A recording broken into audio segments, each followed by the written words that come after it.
खरं तर बाबांचं मी जीवन सांगत असताना माझ्या डोळ्यात अश्रू सहज नाही आले. माझंही जीवन माझ्या डोळ्यासमोर कधीतरी येतं. मी तुमच्या समोर उभा आहे, तुम्हाला वाटत असं इथं कीर्तन करतो, एवढं सोपं नाही बरं का. मला ही 4 बहिणी आहेत, माझ्या बापाला 4 पुरी आहेत. इकडून इकडे येत असताना एवढं सोपं नव्हतं. 4 मुलींची लग्न करायची होती, बापाला समोर होत्या. मुली मोठ्या झाल्या होत्या, कशी लग्न करणार आणि लग्न ठरायचं. बापाचं काळीच काय असतं दादा बघा ना. त्या लेक बसल्या त्यांना आठव, आपला बाप डोळ्यासमोर आणा. 4 मुलींचं लग्न करायचं परमार्थ करत होता माझा बाप. देवाचंच भजन करत होता, काही चुकीचं करत नव्हता. पण ज्या वेळेस लग्न ठरायचं ना, अगदी लग्न ठरायला यायचं आणि अगदी शेवटचा क्षण यायचा की आता सगळं ठरणार आहे. कुणीतरी सांगायचं, अरे भजन करतायत, टाळ कुटतायत, देवाचं भजन करतायत आणि यांची मुलगी तुम्ही करणार का. सगळं ठरायचं आणि जाता जाता थोडक्यात हे लग्न मोडायचं. माझा बाप घरात एकटा बसायचा आणि देवाला विचारायचा, देवा ए माय बापा काय चुकलं रे माझं, तुझं नाव घेतलं म्हणून हाय असोय का. अरे 4 लेकरांची लग्न करायच्या, 4 मुलींची लग्न करायच्यात. पांडुरंगा सांग ना कशासाठी.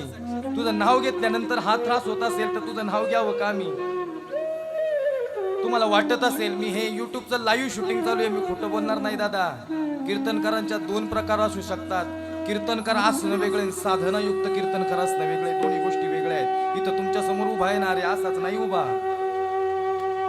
माझा बाप या गादीवर उभा राहायचा आणि सांगायचा, एक दिवस माझा पोरगा पण गादीवर उभा राहून कीर्तन करेल. आज तुमच्या समोर आहे. माझ्या 4 बहिणींची लग्न झाली, ती वेळ कुणाची थांबत नसते. आज वेळ बदललेली आहे. आज महाराष्ट्रात मी माझं पुदक नाही सांगत, काय एक सांगतील ही लोक सांगतील. आज महाराष्ट्रात त्या नामांकित कीर्तन करत माझं नाव घेतलं जातं. मी माझं स्वतःच मोठं पण सांगायला तुमच्या समोर उभा नाहीये. माझा बाप अभिमानाने सांगतो, माझा पोरगा लय भारी कीर्तनकार आहे. आणि सगळ्यात मोठं भाग्य सांगू का, एक दिवस असाही असतो ज्या दिवशी माझा बाप फेटा घालून दुसऱ्या गावात उभा असतो कीर्तनाला आणि त्याच्याच बाजूच्या गावात मी फेटा घालून उभा असतो. देवानं अजून काय देवा वैभव दादा. ही परिस्थिती माझी का सांगितली तुम्हाला. कुणाचाही बाप असू द्यात, बाबांचं उदाहरण घ्या ना. अरे जिवंत उदाहरण आहे. लेकींना विचारा, लेकी इथं आहेत, ताई इथे आहेत, दादा इथे. हे पोलिसाचं जीवन आहे, हे खडतर जीवन आहे. पोलिसाचं जीवन आणि फौजीचं जीवन हे जीवन लई खडतर आहे बरं का. ज्या वेळेस दादा नोकरीला जातो, भाऊ नोकरीला जातो, तुळशीराम दादा तुम्ही ज्यावेळेस नोकरीला जात असाल, मला खरं सांगा बाबांना तुमची काळजी वाटत नसेल का. अरे ज्या दिवशी फौजी लढायला जातो, बाप एकटा बसलेला असतो, कुणाशी बोलत नाही बरं का, निघालेला असतो. माहितीये ना अरे काय जीवन आहे, काय प्रसंग भेटणार आहे. मुलावर लई प्रेम असतं बरं का, लेकावरही प्रेम असतं, लेकीवरही तेवढंच प्रेम असतं दादा. लई प्रेम करतो बाप. माझ्या आईचं प्रेम दिसतं रे. सहज माझ्या आईच्या डोळ्यात अश्रू येतात. माझ्या बापाला रडताच आलं नाही, कधीच रडता आलं नाही. पण जेव्हा एकटा असतो ना, त्यावेळेस एकटा रडणारा माझा बापच असतो दादा. या पुरुषाला रडता येत नाही का. रडतो ना पुरुष, रडतो, काही नाही करत रे. लय स्वाभिमानी बाप, स्वाभिमानी बाळा. त्याचा कणखर कणा, त्याच्या हृदयात सुद्धा लाजाळूची संवेदना. त्याची पहाडाची छाती, त्याचं हृदय गुलाब, त्याच्या घामाच्या धारांना हिऱ्या मोत्याचा रुबाब. बाप असतो रे कसा, जसा पाण्यातला मासा, त्याच्या डोळ्यातला असव तुला दिसणार कसा.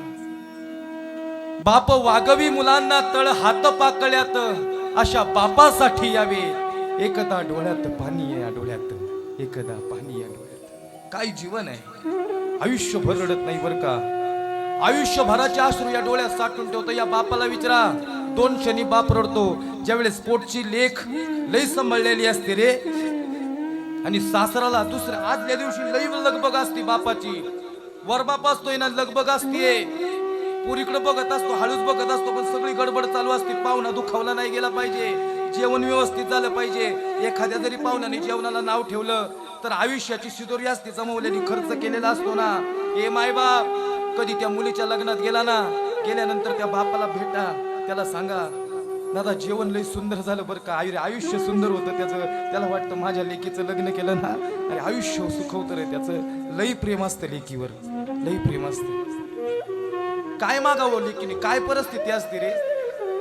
अरे 1000 रुपयाची साडी घ्यायची पण परिस्थिती नसती, पण कर्ज काढून लेकीचं लग्न करत असतो. लई इच्छा असतील लेकाला इंजिनियर करावं, पोलीस करावं, फौजीत टाकावं, कलेक्टर करावं, IPS करावं, IAS करावं, लई इच्छा असती मनात. आयुष्यभर कष्ट करतो, आयुष्यभर. ज्यानं त्यानं विचारावं, बाबा कशासाठी एवढं कष्ट करता? आता वय झालं की अजून लेकरांना सेट करायचंय रे. म्हणजे जो स्वतः आयुष्यभर सेट होत नाही पण लेकरांना सेट करतो त्याला बाप म्हणतात दादा. आयुष्यभर काय कष्ट आहे रे जीवनात. दादा हे कीर्तन तुम्हाला लय भारी वाटावं, आपल्या डोळ्यात पाणी यावं यासाठी सांगतच नाही, अगदी हृदयातून सांगतोय.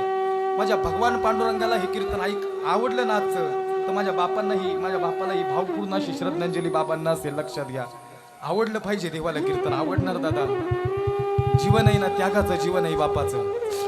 अगदी थोडक्यात चला, काही नाही करतो, उमरे धरतो.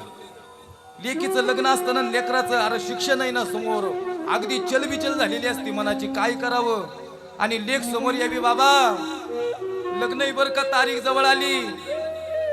हे लेकरा, अगं बाई 10,000ची साडी तुला घ्यायची ना, लक्षात आहे ग माझ्या, तुझ्यासाठीच कष्ट करतोय की. तो तर फाटलेला असतं, कधी चांगली कपडे आयुष्यात बघितली नाही. दिवाळीला वय अरे लेकरांना जवळ घेईन, मिठाई आणीन, पण त्या दिवाळीला आपला बाप आपल्या डोळ्यासमोर ना कधीच नवीन कपड्यात दिवाळीला नसतो. कधी विचारलं का त्याला, बाबा अरे आमच्यासाठी नवीन कपडे आणली हो, पण हे कपडे तुमच्यासाठी कधीतरी नवीन घाला ना. नाही घालत, मग त्याला वाटत नाही करे आपण नवीन कपडे घालावे. पण त्याला माहिती माझी लेकरं म्हणजे माझं वैभव आहे. माझी लेकरांना समाजात कुणी नावं नाही ठेवली पाहिजेत. लई प्रेम असतं रे दादा. अगदी सोपं सांगतोय, अगदी शेवट आलोय रे. कशासाठी जीवन आहे? जाताना जसं तुकोबार हे सांगतात, आम्ही जातो तुम्ही कृपा असू द्यावी, अरे सखळा सांगावी विनंतीच माझी. वाढ वेळ झाला उभा पांडुरंग, वैकुंठा सिरंग बोलावी तो. आम्ही चाललोय पण तुमची कृपा आमच्यावर असावी. त्या बापाला एखाद्या मुलांनी लेकरांनी त्रास जरी दिला असेल ना तरी सांगतो, आम्ही जातो तुम्ही कृपा असू द्यावी, सखळा सांगावी विनंती माझी. वाढ वेळ झाला उभा पांडुरंग, वैकुंठा सिरंग बोलावी तो. लई प्रेम असतं रे दादा. लेक सांगते, हो बाबा बाई घेणार ग 10,000ची साडी, काळजी करू नको, पोराची बी फी भरायची असती. आयुष्यभराची अश्रू डोळ्यात साठवून चाललेला असतो. उमरेजी जवतो रे, व्याजाने पैसे काढतो, पण करतो बरं का लेकीचं लग्न. लेकराला इंजिनियरच करतो, जे पाहिजे तेच लेकराला करतो. कधीच रडत नाही तो बाप, कधीच रडत नाही. 2 क्षणी त्या बापाच्या डोळ्यातलं पाणी तुम्ही थांबू शकणार नाही. तो एक क्षण असतो ज्या लेकरासाठी बापाने भरपूर काही केलं ना, ते लेकरू ज्यावेळेस कंबारड्यात लात मारून बापाला बाहेर काढताना घराच्या, त्यावेळेस त्या बापाला रडायला येतं, रडतो सगळ्यांच्या समोर. आणि ज्यावेळेस ही लेक असते ना दादा, अरे लेकीचं आणि बापाचं प्रेम जगातील सर्वश्रेष्ठ प्रेम आहे, सर्वश्रेष्ठ प्रेम. लेक वाचली वाढली तर माणूस जगल, बाई बोलली चालली तर दिस उगवल. लेक बापाची लाडकी जशी दुधावर साय, लेक होते बापासाठी पुन्हा एकदाची माय. श्रमलेल्या बापासाठी ए दादा, अरे लेक नारळाचं पाणी. दमून यावं बापाने, कष्ट करून यावं, काम करून यावं, आणि इतका दमून यावं. आणि लेकाला बाई म्हणतो, बरं लई प्रेम असतो. ए बाई एकदा गळ्यात पडणं ग मिठी मार. लेकीला मिठीत घेतो. श्रमलेल्या बापासाठी लेक नारळाचं पाणी, लढणाऱ्या लेकीसाठी बाप बुलंद कहाणी. बाई संसाराचा पाया, बाई सृष्टीचं सपान. आता लेक वाचली वाढली तर दिस उगवल. प्रत्येकाला मुलगा पाहिजेच की, पण ज्या वेळेस या मुली जन्माला येत नाही ना तोपर्यंत ही मुलं बी जन्माला येणार. छोटा मेसेज घेऊन जा रे सोबत, अगदी काही अवघड सांगत नाही तुमच्या समोर. होतं ना लग्न, मग नाही होत का? 10,000ची साडी असते ना अंगावर, अरे काय थाटामाटात बाप लग्न करतो, कर्ज बाजारी झालेला असतो. आयुष्यभर कसं कर्ज फेडणार माहिती नसतं. पण लेकीच्या लग्नात एका बी पाहुण्याने नाव नाही ठेवली पाहिजेत. इथं प्रत्येक बाप, या प्रत्येक बापाने लेक आठवा ना आपल्या लेकीचं लग्न आठवा. इथं भाऊ आहे त्यांनी आठवा आपला बाप, इथं मुलगा आहे त्यांनी आठवा बाप. अरे आपल्या अंगावर लय बारी कपडे, मस्त सृष्टी पाहतोय, आनंद घेतोय, त्या बापाचे उपकार येतात. कसा का असू द्या बाप, फाटक्या कपड्यात असू द्या, बाप बाप असतोय. जोपर्यंत बाप दारात आहे ना तोपर्यंत घराला अरे शान शौकत कुणाची मजाल नाही. घराकडं वाकडी नजर टाकायची दादा. ज्यावेळेस जातो ना त्यावेळेस कळतो घराचं छत्र हरवलेलं आहे. लई प्रेम असतं रे. मी अगदी अंतःकरणातून मी रोज कीर्तन करतो बरं का, रोज कीर्तन करतो. पण तुळशीराम दादा आज बाबांच्या विषयी सांगत असताना माझा बाप भी माझ्या डोळ्यासमोर येतोय. त्याग आहे. माझी इच्छा एवढीच आहे, तुमच्या सगळ्यांच्या डोळ्यासमोर तुमचा बाप असू द्या. मारू द्यात आपल्याला, अरे उलट बोलू द्यात. तुम्ही उलट बोलले असते ना, आज घरी जाऊन त्याची माफी मागा, पाय धरा, चुकलं बाबा, याच्यानंतर परत नाही करणार, तर तुमचा परमार्थ झाला. नका पडू देवाच्या पाय, पण माझ्या आई बापाला सांभाळा, तुमचा परमार्थ यशस्वी झाला दादा. बाप करी जोडी लेपुराची गोडी, बाप करी जोडी लेपुराची गोडी, बाप करी गोडी लेपुराची जोडी, बाप करी गोडी लेपुराची गोडी.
मायबाप झाले माझे कीर्तन. अगदी शेवटच्या विषयाला 2 मिनिटात सेवेला पूर्ण विराम देतो. हे खूप 2 मिनिटं महत्वाचे आहेत. तुमच्या डोळ्यात पाणी आणण्यासाठी इथं उभा नाहीये, फक्त आपल्या सगळ्यांचा बाप आठवण्यासाठी इथं उभा आहे. दादा तुम्ही मला सांगत होते ना, बाबांना कोरोना झाला होता. तुम्ही 17 दिवस हॉस्पिटलमध्ये होते. पण मला सांगा, मला ही माहिती बी नाहीये तरी तुम्हाला विचारतोय, ताईंना विचारतोय, ह्या सगळ्या तुमच्या घरातला परिवार यांना विचारतोय. ज्या क्षणी आपलाही माणूस कोणी ना कोणी ज्यावेळेस कोरोना झाला, कुठलाही आजार होऊ द्यात, आणि ज्या क्षणी डॉक्टरांचा फोन येतो त्या दिवशी त्यावेळेस किती धडकी भरते. काय म्हणणार आहे डॉक्टर? आता माझाही बाप ऍडमिट होता, 28 दिवस ऍडमिट होता. फोन यायचा डॉक्टरांचा, भेटून नव्हते देत. डॉक्टर काय म्हणतात हे म्हणण्यासाठी अंगावर काटा यायचा. डॉक्टर काय चांगली खबर देतात का वाईट देतात काय सांगतात. असं उर असं दडकून यायचं, काय व्हायचं? बाप बाप असतो ना रे दादा. घातली ना 10,000ची साडी लेकीनी, झाला ना इंजिनियर पोरगा. लग्न झालं ना, नाही रडत, आयुष्यभराचे अश्रू साठून ठेवतो डोळ्यात. आणि ज्या वेळेस लेक जाती ना, सगळ्यांना भेटती रे. आजी का जाते? आजी चालले ग, जाऊ का? लग्न झालेलं असतं, आता निघालेली असती लेक सासराला. या लेकी आहेत, त्यांनी आपला बाप डोळ्यासमोर आणा, आणि इथं बाप आहे त्यांनी आपली लेक डोळ्यासमोर आणा. इथं भाऊ आहे त्यांनी आपली बहीण डोळ्यासमोर आणा. निघालेला असतो ना ज्या वेळेस, जाती आजीला भेटती, अगदी 2 मिनिटात. ऐका, निघाले का आजी? जाऊ का? जाग लेकरा, भेटायला याच्यासाठी आले आजी. जोपर्यंत तुझ्या या शरीरात श्वास आहे ना आजी, माझ्या बापाला काही कमी पडून देऊ नकोस. क्षणोक्षणाला माझी आठवण काढेल, त्याला माहिती आहे लई प्रेम करतो ग, लई प्रेम करतो. जाऊ का? आजी सांगते जा बाळा. निघती ना लेक तिथून, तिथून जाते आणि आपल्या छोट्या भावाकडे जाते. भावाला सांगते ए बाळा, जाऊ का रे? लई प्रेम असतं, इंजिनियर बनवलं बघ तुला. ए ब्लॅक रा, इंजिनियर बनवलं तुला, सांभाळणार आहेस ना? बघ 10,000ची साडी अंगावर आहे. आज लग्न आहे माझं, आजही बापाच्या अंगावर फाटलेले धोतरचे बघ, आजही नवीन नाही कपडे घातले रे. तुझ्या अंगावरचा जो 4-5 हजारचा ड्रेस पाहतो ना, हे वैभव आहे रे आपल्या बापाचं. जाता जाता सांगते, हात मोठी बहीण भाव्या बारक्या भावाला हात जोडते. जाऊ का बाळा? बापाला संबळ बरं का, उलट बोलू नको, कर्ज बाजारी झालाय आता, कर्ज फेडतानाच आयुष्य जाणार आहे. शब्द दिलता त्याने, 10,000ची साडी देईन. घातली बघ 10,000ची साडी, समोर उभा आहे तुझ्या. भावाला रडायला येतं, कडकडून बहिणीला मिठी मारतो. निघते पोरगी आईकडे जाते. ए माय, जाऊ का ग? कडकडून मिठी मारती माय. अरे माईची लेकीची किती बी भांडणं उद्यात, पण सासरी जाते त्यावेळेस मिठी मारती बरं का, तिला आई म्हणतात. काय आईचं प्रेम असतं. मायबाप का सांगतो पोरांनो, तरुणांनो का सांगतो आई बापाला सांभाळा? सांगू का? अगदी शेवट आलोय मी, झालंय माझं कीर्तन. आपण लहान असतो ना, लहान ज्यावेळेस आपल्या तोंडात थोडे थोडे दात आलेले असतात, ती आई काय करते माहिती का? तो बाप काय, दोघं बी बसलेले असतात आपल्या समोर. एकुलतं एक लेकरू असते, 2 असू द्यात, लई प्रेम असतो. असा घास आहे ना, घास, असा घास आई असा बारीक बारीक घास करून बाळाला चारते, बाळाचं पोट भरावं म्हणून. बाळाने शी केली तर कधीच गाण म्हणत नाही, कधीच शी काढते. पण एक वेळ असा येतो, त्या बाळू त्यात ते बाळ असतं, पण एक असा वेळ येतो की आई वडील वृद्ध झालेले असतात, त्यांच्या तोंडात दात राहिलेले नसतात, त्यांना जागेवर उठता येत नसतं, लेकरं मोठी झालेली असतात. मग ज्या वेळेस लेकरांनी मोठं झाल्यानंतर आठवायला पाहिजे, आपल्या आईने बारीक बारीक घास करून आपल्याला चारलाय. आता माझ्या आईच्या तोंडात दात नाही, माझ्या बापाच्या तोंडात दात नाही, मग का नाही बारीक बारीक घास करून आपण आपल्या आई बापाला चारावा? प्रेमही वर काय जीवनातलं. मग त्यांनी केली शी तर त्याला का गाण म्हणावी? अरे आपण शी केल्यावर गाण म्हणलेत का? ते कशाचा विचार नाही केला, त्याला बाप आणि त्याला आई म्हणतात दादा. अरे या हृदयावर छाताडावर लात खाऊन असताना दूध पाजणारी जगातील एकमेव व्यक्ती म्हणजे आई आहे.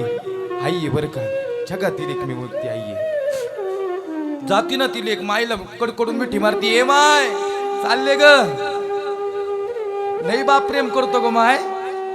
उद्या कष्ट करून येणार, एक कर्ज बाजारी झालाय, दारात आला ना, त्याला माझं नाव आठवण, मला म्हणेन ए बाई पाण्याचा तांब्या घेऊन ये ग, थंड पाणी घेऊन ये.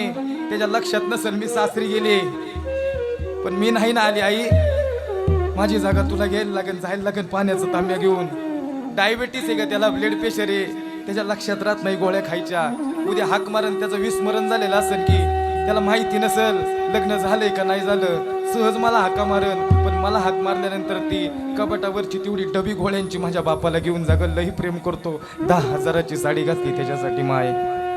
काय प्रेम आहे दादा. शेवट विचारते, शेवट माईला, ए माय अगं सांग ना माझा बाप कुठे माय? ती आई सांगते, ए बाळा एवढं प्रेम करते का ग बापावर? माई सांग ना ग माझा बाप कुठे? त्यावेळेस आई सांगते, अगं आज तुझं लग्न आहे ना, दिवसभर जेवला नसेल बघ, पाहुणा रावळा जेवतोय ना, त्यांच्या पत्रावळ्या गोळ्या करत असताना, आणि अजूनही पत्रावळ्या गोळ्या करतो बाप, डोळ्यासमोरांना करत असतो. मग रडता येत नाही वय. सगळ्यांना भेटून जातील एक, अगदी 30 सेकंद राहिलेत माझ्याकडे, 30 सेकंद. सगळ्यांना लेख भेटत जाती, सगळ्यांना लेख भेटत जाती. आणि भेटत असताना ना, आणि माईला विचारते बाप कुठे? बाप खांबाच्या बाजूला जाऊन, अरे एकटा हुंदका देऊन रडत असतो. खांबाला धरून रडत असतो. लेक जाती, अरे मोठ्याने बाबा म्हणावं आणि काय मजा आलंय त्या बापाच्या डोळ्यात पाणी नाही यावं. अरे पाणी येतं त्या बापाच्या डोळ्यातून, कडकडून लेकीला मिठी मारतो. ए बाबा, अरे 10,000ची साडी दिली का हो तुम्ही मला? तुमचा शब्द पूर्ण केला बाबा. लेकिन बापाचा भी शब्द पूर्ण करायला लई कष्ट केलेलं असतं. आयुष्यभर शेवटच्या श्वासापर्यंत त्या बापाला विसरू नका. बाबा तुमचं प्रॉमिस तुम्ही पूर्ण केलं. 10,000ची साडी दिली बाई आणि 5,000चा ड्रेस घातला. बाबा तुम्ही आजही मळक्यात होत राहते, तुम्ही का नाही नवीन धोतर घेतलं? बाळा मी जर नवीन धोतर घेतलं असतं तर 10,000ची साडी तुला देऊ शकलो नसतो. याला त्याग म्हणतात आणि तो बापच करू शकतो दादा, बाप करू शकतो बरं का. झालंय माझं कीर्तन. तुम्ही कोणताही बाप्पा तुम्ही जा, थोडा इतिहासात जा, तुम्ही शिवचरित्रात जा, तुम्ही कुठेही जा, कुठेही जा ना तुम्ही. मी शिवचरित्र आजच्या कीर्तनात सांगणार नाही. मी शिवचरित्र नेहमी कीर्तनात सांगतो. हा कीर्तन शिवचरित्राचं नाहीये दादा. पण एक बाप सांगत असताना शिवाजी महाराज आणि ज्यावेळेस संभाजी राजांच्या देहातला प्राण चालला होता ना, मुलाच्या देहातला प्राण चालला होता. मुलाला कोण आठवत होतो माहिती का? जीभ छाटत होती, अशी खाली जीभ वळवळत पडली होती आणि जीभ सांगत होती बाबा. आबासाहेब आठवत ते राजेंनी सांगितलं हे स्वराज्याचं स्वप्न संभाजी राजे तुम्हाला पूर्ण करावं लागेल. अरे माझ्या संभाजी राजांना माझा बाप आठवला होता दादा. जगी ऐसा बाप हवा. काय बाप आहे दादा, जगी ऐसा बाप.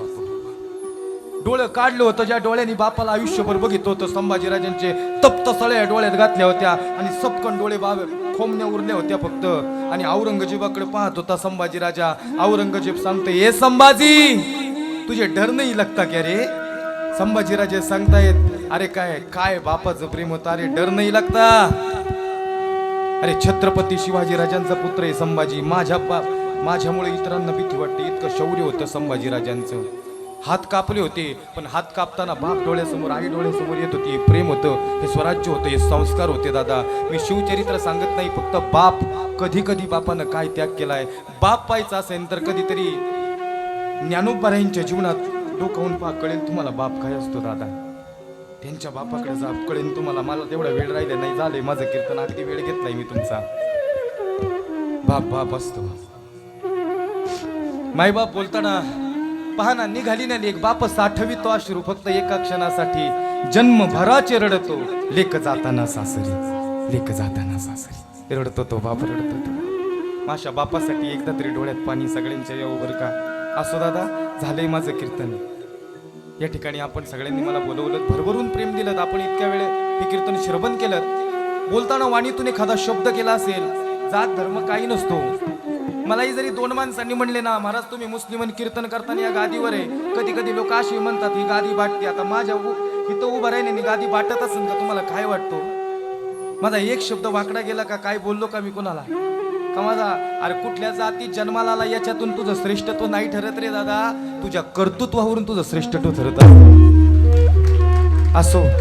जे काही बोललो माझे गुरुवर्य वैकुंठवासी नामदेव महाराज पठाडे यांची असणारी कृपा, जे काही बोललो माझे गुरुवर्य सदानंद गुरुजी आळंदीकर यांची असणारी कृपा, जे काही बोललो माझे गुरुवर्य माझे वडील, माझ्या वडिलांची मेरा शिगा देवा महाराष्ट्रातील नामांकित कीर्तनकार हरिभक्त परायण नूर मोहम्मद महाराज अत्तार यांची असणारी कृपा. बोलताना काही एखादा वाणीतून शब्द गेला असेल, कुणाच्या भावना दुखावल्या असतील, कुणाच्या अंतःकरणापर्यंत गेलो असेल, अंतःकरणातून माफी मागेल. एकदा साऊंड सिस्टीमसाठी शेवटी जोरात टाळ्या वाजवा.